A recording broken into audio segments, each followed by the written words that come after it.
مفتی صاحب کی بارگاہ میں میرا سوال ہے، اگر کسی کو فجر کی سنتیں نہیں ملی پڑھنے کے لیے، اگر وہ جماعت کے ساتھ میں اس نے فجر کی نمازیں پڑھ لی، تو کیا وہ جو باقی کی جو سنتیں ہیں وہ گھر پہ ادا کر سکتا ہے کیا؟ جواب ارشاد فرمائے۔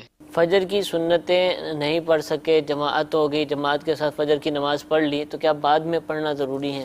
فجر کی سنتوں سے متعلق حکم یہ ہے کہ اگر کوئی شخص مسجد میں آتا ہے اور دیکھتا ہے کہ جماعت قائم ہے، تو اب اگر اسے یہ اندازہ ہے کہ میں سنتیں پڑھ کر بھی امام کے ساتھ جماعت میں شامل ہو جاؤں گا، اگرچہ قعدہ اخیرہ میں ہی شامل ہوں، تو اس صورت میں اس کے لیے حکم یہی ہے کہ وہ سنت فجر ادا کرے اور پھر اس کے بعد امام کے ساتھ شامل ہو جائے۔ ہاں یہ کہ سنت فجر صفوں میں نہ پڑھے یا ایسی جگہ نہ پڑھے کہ اس کو جماعت میں شامل تصور کیا جائے، بلکہ ہٹ کر جو ہے وہ کسی دیوار یا پلر کی آڑ میں جو ہے وہ اپنی سنتیں ادا کر لے۔ اگر اندر نماز ہو رہی ہے تو باہر برآمدے میں جو ہے وہ سنتیں ادا کر لے۔ ٹھیک ہے، اور اگر اسے پتہ ہے کہ میں سنتیں پڑھوں گا تو امام صاحب سلام پھیر دیں گے، تو ایسی صورت میں جماعت میں شامل ہو جائے، لیکن اب سنت فرض کے بعد نہیں پڑھ سکتے۔ صحیح۔